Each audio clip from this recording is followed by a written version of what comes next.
এর সুধীর, তাড়াতাড়ি আয় এদিকে। দোকানে ত্রিপলটা উড়ে যাচ্ছে, দেখ বৃষ্টি নামলো বলে। বাবা দেখো কি জোরে নামছে। সারাদিন গুমোট গরম ছিল, এই বৃষ্টিটাই যেন আজকে শান্তি এনে দিল। মালতী, তাড়াতাড়ি কর রে মা, কাপড়গুলো ভিজে যাবে না হলে। আর ওদিকের বারান্দার জানলাটাও বন্ধ করে দে।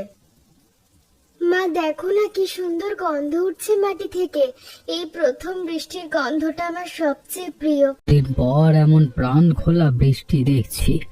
এমন দিনেই তো মনটা কেমন যেন উদাস হয়ে যায়, পুরনো দিনের কথা মনে পড়ে। বাবা, রাস্তায় নামলেই একেবারে হাঁটু অব্দি কাদা হয়ে গেছে। এবারের বর্ষাটা মনে হচ্ছে জম্পেশ হবে। তা তো হবেই বাবা, আষাঢ় মাস বলে কথা। এই বৃষ্টি দেখলেই না জানি কেমন মনে হয় আজকের দিনটা একটু অন্যরকম হবে। চম্পা, এই চম্পা, ভেজিস না, অত ঠান্ডা লেগে যাবে ভেতরে এক্ষুনি। আসছি মা, একটু বৃষ্টিতে ভিজে না গো। আজকের বৃষ্টিটা যেন অন্যরকম, মন ভালো করে দেওয়া বৃষ্টি। জানো, এই বৃষ্টি দেখলে আমার ছোটবেলার কথা মনে পড়ে। বাপের বাড়িতে এমন বৃষ্টি নামলে মা রান্নাঘরে ছুটতেন।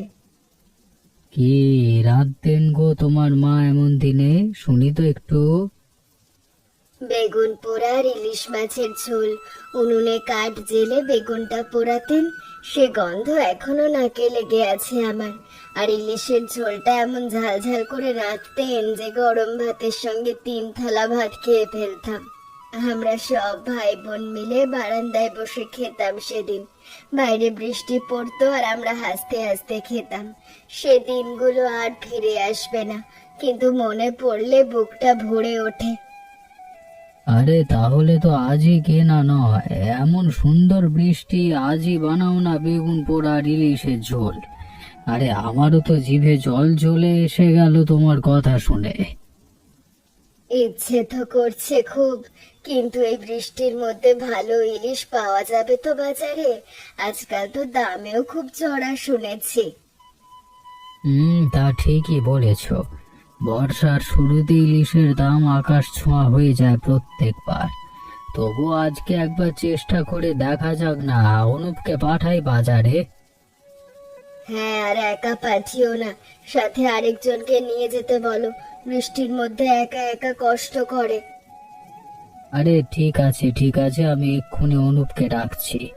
আজকে যদি সত্যি ভালো ইলিশ পাওয়া যায় তাহলে আজকের সন্ধ্যাটা সত্যি স্মরণীয় হয়ে থাকবে আমাদের সবার কাছে। আজকে সকালে শুনলাম নদীতে ইলিশ খুব কম উঠেছে এবার। বৃষ্টিটা দেরিতে এলো বলে মাছও নাকি দেরিতে ধরা পড়ছে। তা তো হবেই বাবা, প্রকৃতির নিয়ম বলে কথা। তবে এই সময়টাইতেই তো আসল ইলিশের স্বাদ পাওয়া যায়, দাম বেশি হলেও মানুষ কিনবেই।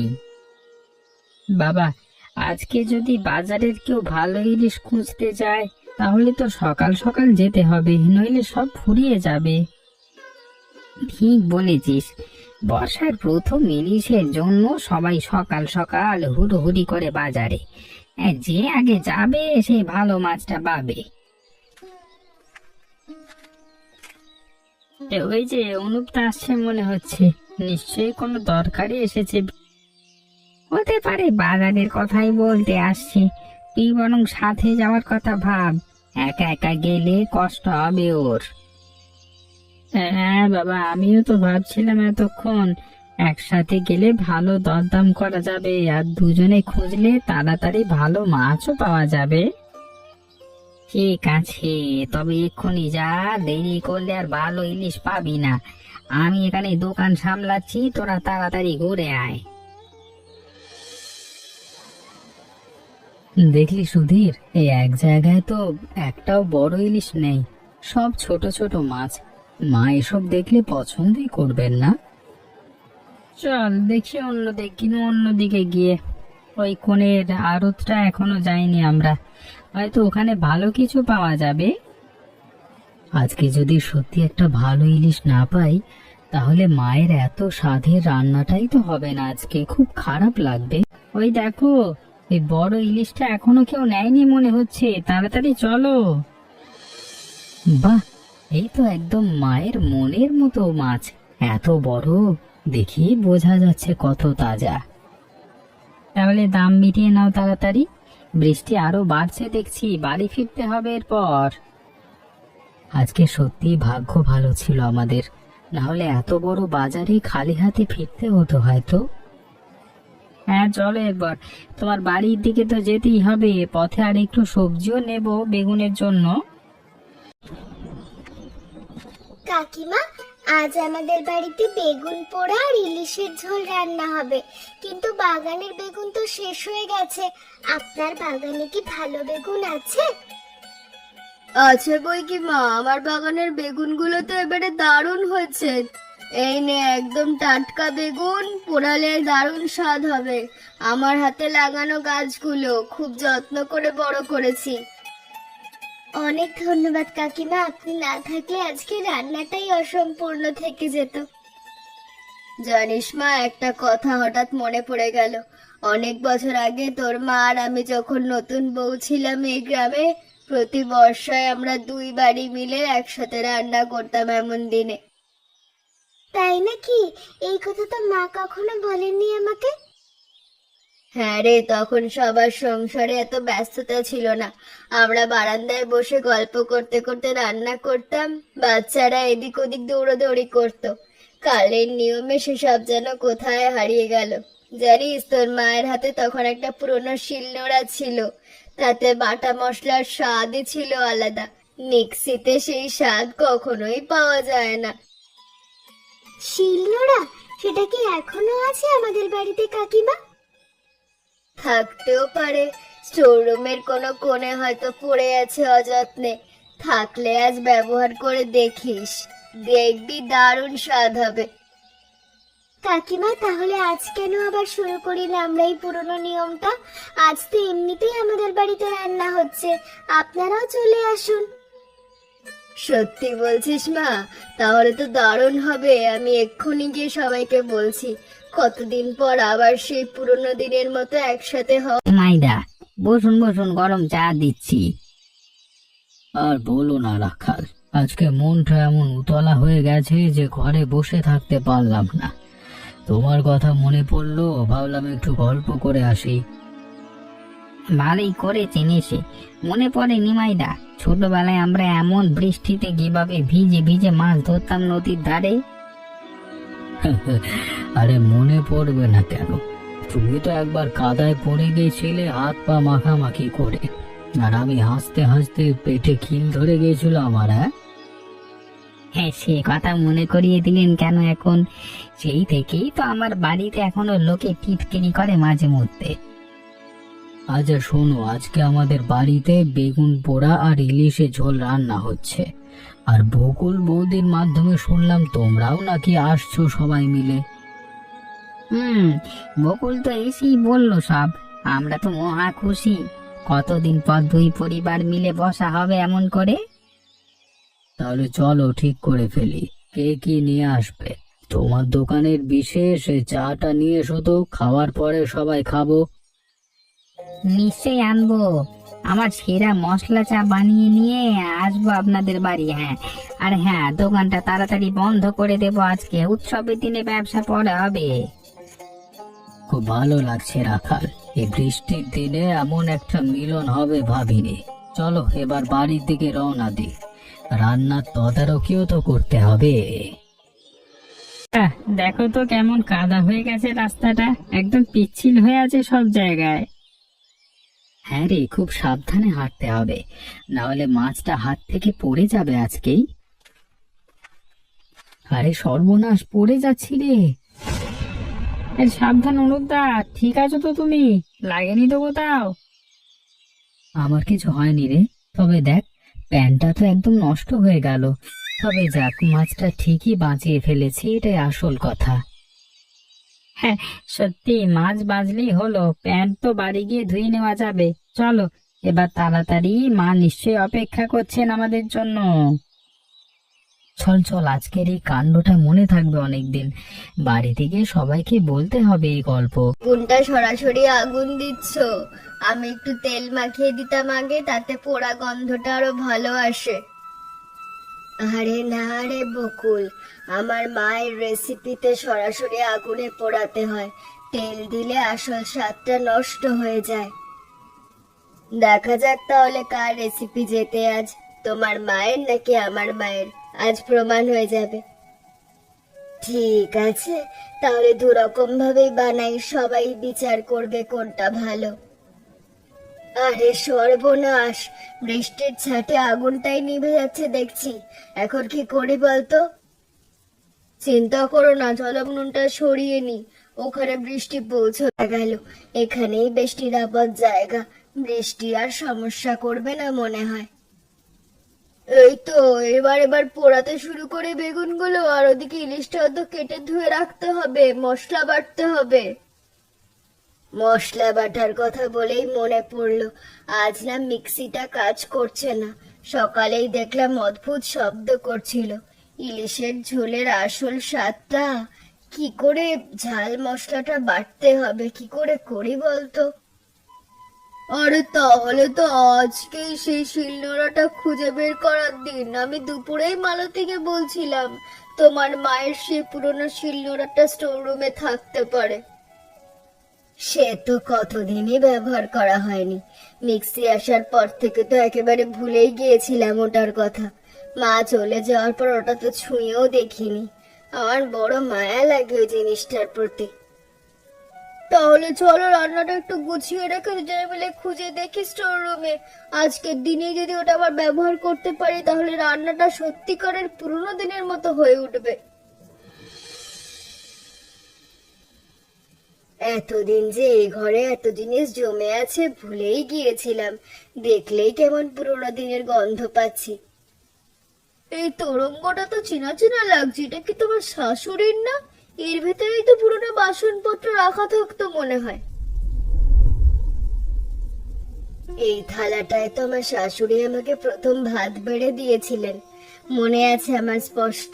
কতদিন এই থালাটায় খাইনি। এদিকে দেখো তো, এর নিচেই মনে হচ্ছে ভারী কিছু একটা আছে, পাথরের মতো লাগছে। এই তো, এই সেই শিলনোড়া। এইটাতেই তো রোজ মশলা বাটতেন। প্রতিটা সকালেই শিলনোড়ার ঘষার শব্দে আমার ঘুম ভাঙতো। দেখলে তো, ঠিকই খুঁজে পেলাম। এবার শুধু একটু ধুয়ে মুছে নিলে আবার আগের মতো কাজ করবে এটা। জানিস বকুল, আজ মনে হচ্ছে মা নিজেই এই রান্নায় হাত লাগাতে এসেছেন। এই শিলনোড়ায় মশলা বাটলে ঠিক সেই পুরনো স্বাদটাই ফিরে আসবে, আমি জানি। চলো তাড়াতাড়ি এটা নিয়ে গিয়ে ধুয়ে ফেলি। আজকে রান্নাটা তাহলে সত্যি 3 প্রজন্মের হাতের ছোঁয়া হবে। তোমার মায়ের শিলনোড়া, তোমার হাত, আর মালতীর আগামী দিনের শেখা। চল বকুল, আর দেরি করা ঠিক হবে না। ইলিশ তো এতক্ষণে ধোয়া হয়ে গেছে নিশ্চয়ই। মালতীদি, আজকে সন্ধ্যাটা না সত্যি দারুণ লাগছে। এত বছর পর দুইবারই একসাথে বসছি। তাই তো বলছি রে, আমার মতো সেই দুপুর থেকেই খুশিতে গুনগুন করে গান গাইছেন রান্নাঘরে। জানো, আমার মায়ের কাছে শুনেছি আজ কিভাবে ছোটবেলায় তোমাদের আর আমাদের বাড়ি একই বাড়ির মতন ছিল। এবার থেকে আর সে একরকম। হ্যাঁ রে, আমারও তাই মনে হচ্ছে। চল আগামী বছর থেকে প্রতি বর্ষায় এভাবেই একসাথে হব আমরা, এটাই ঠিক করে ফেলি আজ। আরে দেখো দেখো, উপর থেকে জল পড়ছে। শতরঞ্জিটা ভিজে যাচ্ছে তো। সর্বনাশ, চালের ওই জায়গায় বোধহয় ফুটো হয়ে গেছে। দাঁড়া, আমি একটা টিনের টুকরো জোগাড় করে আনি। এইভাবেই হলে ঠিক হয়ে যাবে মনে হয়। দেখি তো একটু চেপে ধরে। হ্যাঁ, এবার ঠিক আছে, আর জল পড়ছে না। যাক বাবা, সময় মতো চোখে পড়েছিল ভাগ্যিস। এই না হলে আজকের সন্ধ্যা বৃষ্টির সাথে যুদ্ধ করেই তো আজ আমাদের সম্পূর্ণ হচ্ছে সব আয়োজন। ঠিক বলেছিস, চল এবার সব ঠিকঠাক করে ফেলি তাড়াতাড়ি। একটু পরে তো সবাই আবার খেতে বসবে। নিমাইদা, বৃষ্টিটা তো আরো বেড়ে যাচ্ছে দেখছি, আর বিদ্যুৎও কেমন যেন কাঁপছে থেকে থেকে। এই বুঝি গেল লাইট। তা ঠিক বলেছ, এমন ঝোড়ো বৃষ্টিতে প্রায়ই কারেন্ট চলে যায় আমাদের এদিকে। ভালো হয় আগে থেকে হেরিকেন আর মোমবাতি জোগাড় করে রাখি। ভেতরে চলো, ভেতর থেকে নিয়ে আসি। আমার বাড়িতেও তো বলে এসেছি, ওরা যদি বিপদে পড়ে তাহলে সমস্যা হবে। যা ভেবেছিলাম তাই হলো। যাক, ভাগ্যিস আগে থেকে হেরিকেন জ্বালিয়ে রেখেছিলাম, নাহলে এখন খুব সমস্যা হতো। সত্যি বলেছেন নিমাইদা। তবে জানেন, আমার তো মনে হচ্ছে এই মোমের আলোতেই আজকের খাওয়াটা আরো জমজমাট হবে, একেবারে পুরনো দিনের মতো লাগবে। তাই তো, বিদ্যুৎ থাকলে হয়তো এত মজা লাগতো না। চলো হেরিকেন আর মোমবাতি নিয়ে বারান্দায় গিয়ে সবাইকে দিয়ে আসি। চলুন, আর দেখি রান্নাটা কত দূরে এগুলো। এই অন্ধকারেও যেন উৎসবের আমেজটা একটু কমছে না, বরং যেন আরো বেড়ে গেল। ঠিক বলেছ রাখাল, আজকের এই রাতটা সবার মনে অনেক দিন থেকে যাবে মনে হচ্ছে। মালতী, দেখো তো ভাতটা কতদূর ফুটলো। আমার তো মনে হচ্ছে এখনই নামানো যাবে। আরে দাদা, তুই তো রান্নার কিছুই বুঝিস না। এখনো তো দানাগুলো শক্ত আছে, আর একটু সময় লাগবে। তুই তো বড় রাঁধুনি হয়ে গেছিস দেখছি। আগে তো ডিম ভাজতেও পারতিস না ঠিক মতো। আর তুই তো এখনো ভাত ফোটাও চেনো না ঠিক মতো। যাগ্গে সরে দাঁড়া, আমি দেখছি এবার হাঁড়িটা। দাদা, রান্না তো প্রায় শেষের দিকে। এবার তো কাকিমাদের ডেকে আনা দরকার, ওরা নিশ্চয়ই অপেক্ষা করছে। তাই তো, আমি এক্ষুনি গিয়ে ডেকে আনছি ওদের। তুই ততক্ষণে ভাতটা রাখ, আমি এসে সাহায্য করব তোকে। ঠিক আছে, তবে ছাতা নিয়ে যাস, বৃষ্টি কিন্তু এখনো পুরোপুরি থামেনি বাইরে। আর তাড়াতাড়ি ফিরিস, একা একা এত কাজ সামলাতে ভয় লাগবে আমার। চিন্তা করিস না, আমি এক্ষুনি ফিরছি। বাবা আর রাখাল কাকু তো বারান্দাতেই আছেন, তুই একা থাকবি না বেশিক্ষণ। চম্পা, বাবা সেই বিশেষ মশলা চাটা ভরে নিলাম ফ্লাস্কে, গরম থাকবে অনেকক্ষণ। ভালো করেছিস। আর দেখ, এই কাপগুলো তো নিয়ে যেতে হবে মিত্র বাড়িতে, হয়তো একটা কাপও নাও থাকতে পারে। ঠিক বলেছিস, সব গুছিয়ে নি তাহলে। বাবা তো আগেই চলে গেছেন, আমাদেরও তাড়াতাড়ি বের হতে হবে এরপর। আচ্ছা সুধীর, বলতো আজকের রান্নায় কার হাতের স্বাদ বেশি ভালো হবে বলে তোর মনে হয়? মিত্র বাড়ির নাকি আমাদের বাড়ির? সে তো নিশ্চয়ই মায়ের হাতের রান্নাই সেরা হবে, তুই তো জানিসই মায়ের হাতের গুণ। আরে না না, আজ তো সরজু কাকিমা আর আমার মা দুজনে মিলে রান্না করেছেন, তাহলে তো দুজনেরই সমান কৃতিত্ব হওয়া উচিত। হ্যাঁ, ঠিক আছে, তাহলে আজকে খেয়ে দেখি বিচার করবো কে জিতলো। চল, এবার দেরি হয়ে যাচ্ছে আমাদের। হ্যাঁ চল। আর এই বৃষ্টিটাও তো এখন একটা ধরে এসেছে, হাঁটতে সুবিধেই হবে আমাদের। তবুও ছাতা নিয়ে নে, রাস্তায় আবার নামতে পারে বৃষ্টি। চল, সবাই নিশ্চয়ই আমাদের জন্য অপেক্ষা করছে এতক্ষণ।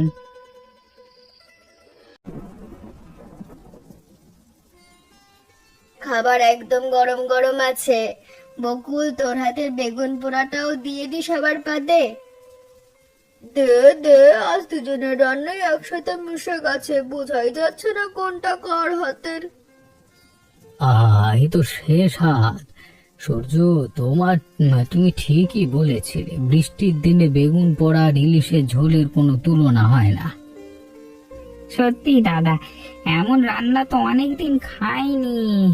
চম্পার মা আর সূর্য বৌদির হাতের এই মেলবন্ধন সত্যি অসাধারণ হয়েছে আজকে। আজকে ঝোলের স্বাদটা যেন আরো অন্যরকম লাগছে, আগের চেয়ে গভীর একটা ঘ্রাণ আছে এতে। কি করেছো আজ আলাদা? আজ তোর ঠাকুমার শিলনোড়ায় মশলা বেটেছি। বকুল কাকিমার সাহায্য না করলে ওটা খুঁজেই পেতাম না স্টোর রুম থেকে। মনে হচ্ছে যেন মা নিজেই আজ আমাদের সঙ্গে রান্নাঘরে ছিলেন। মালি দিদি, তোমার মায়ের হাতের ইলিশের ঝোলটা সত্যি অমৃতের মতো লাগছে গো আজ। আজকের এই সন্ধ্যাটা সত্যি অন্যরকম হলো, তাই না? মনে হচ্ছে যেন অনেক বছর আগের এই দিনগুলো আবার ফিরে এলো। বাবা, তাহলে চলো না, আজকে থেকে ঠিক করি প্রতি বছর বর্ষার প্রথম বৃষ্টিতে আমরা দুই পরিবার এভাবেই একসাথে বসবো, বেগুন পোড়া আর ইলিশের ঝোল নিয়ে। আমি রাজি, এটাই হোক আমাদের বার্ষিক প্রতিজ্ঞা। আর প্রতি বর্ষায় বারান্দাতেই আমরা সবাই একসাথে হব। আর এই শিলনোড়াটাও এবার থেকে প্রতি বছর এই দিনেই ব্যবহার হবে। এটা এখন শুধু একটা পাথর নয়, এটা আমাদের দুই পরিবারের মেলবন্ধনের সাক্ষী হয়ে থাকবে। ঠিক বলেছিস সরজু, ধন্যবাদ তো তোমাদেরই দিতে হয়। তোমরা তো আজ আমাদের ডেকে নিলে আনন্দে সামিল হতে।